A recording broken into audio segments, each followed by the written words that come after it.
ગુજરાતી કલા, સંસ્કૃતિ અને સર્જનાત્મક પ્રતિભાને વૈશ્વિક સ્તરે ઉજાગર કરવા માટે એક અનોખી પહેલ આવી છે.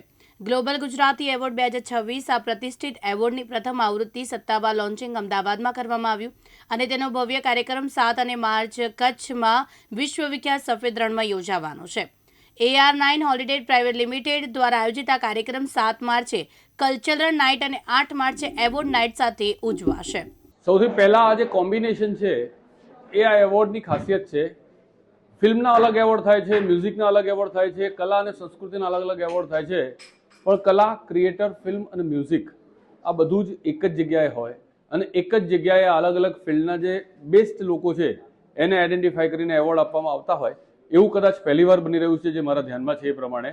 અને ગ્લોબલ ગુજરાતી એવોર્ડના સંદર્ભે આ 5 અલગ અલગ પાસા કલા, સંસ્કૃતિ એટલે કે કલ્ચર, ક્રિએટર, ફિલ્મ અને મ્યુઝિક આ અલગ અલગ દિશાઓમાંથી બેસ્ટ લોકોને આઈડેન્ટિફાઈ કરી અને એમને સન્માનિત કરવાનું કામ કરી રહ્યા છે.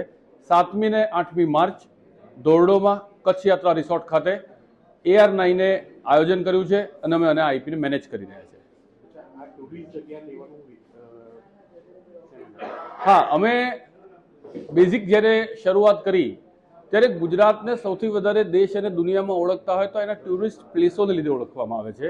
એ કચ્છના રણની વાત કરીએ કે સ્ટેચ્યુ ઓફ યુનિટીની વાત કરીએ અથવા તો પછી આપણે વાત કરીએ આપણા ગીરના જંગલની કે દ્વારિકાના દરિયા કિનારાની.